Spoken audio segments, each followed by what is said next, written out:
Kompenas. Kali ini kita akan bahas tentang pergerakan naik harga-harga sembako, khususnya beras dan minyak goreng.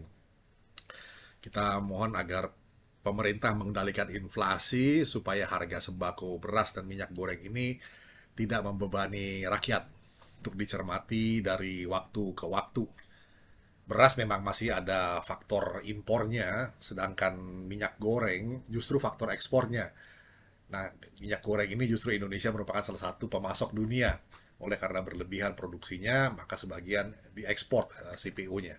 Kita melihat dari situasi yang terjadi akhir-akhir ini, harga minyak goreng curah dan kemasan yang sederhana itu terpantau bergerak naik, bahkan melampaui harga yang ditetapkan pemerintah, harga eceran tertingginya.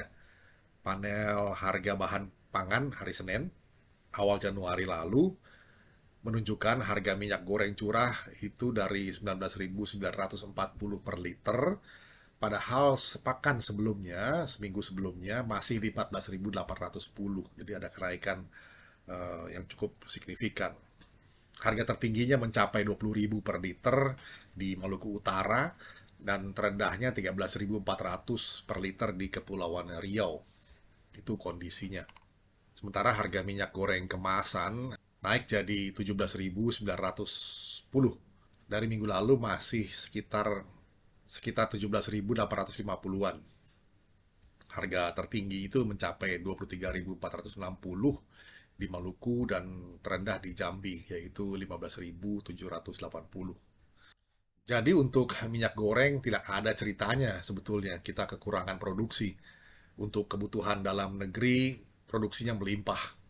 Sedangkan untuk beras, kita masih dalam upaya menuju swasembada yang konsisten ya.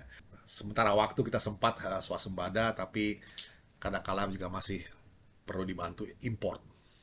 Oleh karena itu kita masih harus memantau dan merencanakan sebaik mungkin kapan, kalau toh harus impor, ya harus impornya itu kapan.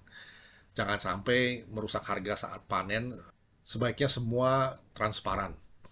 Dalam ratas atau rapat terbatas yang digelar Senin Januari 2023 lalu, Presiden Joko Widodo bersama Wakil Presiden Pak Profesor Ma'ruf Amin beserta sejumlah menteri Kabinet Indonesia Maju membahas mengenai peningkatan aktivitas ekonomi, utamanya terkait komoditi sembako, minyak goreng, dan beras.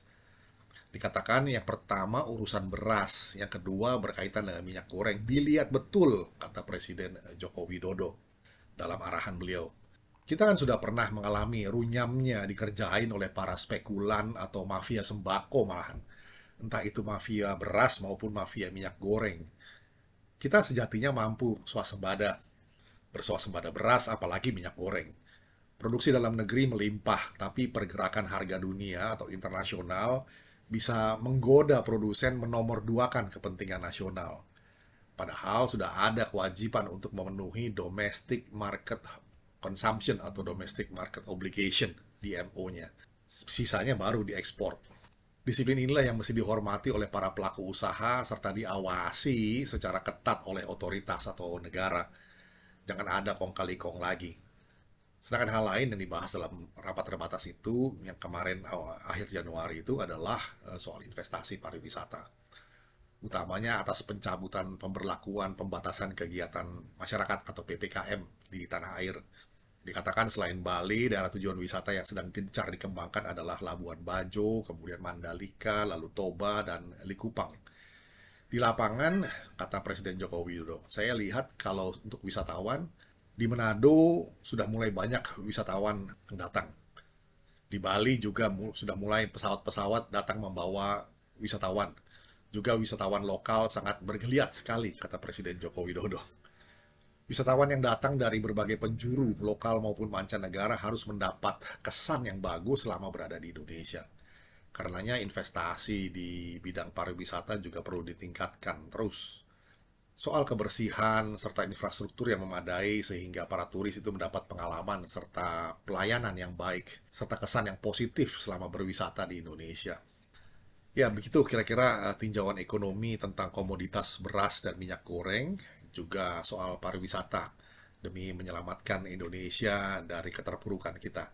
Kiranya bisa menjadi perspektif. Kita jumpa lagi di session berikutnya. Terima kasih.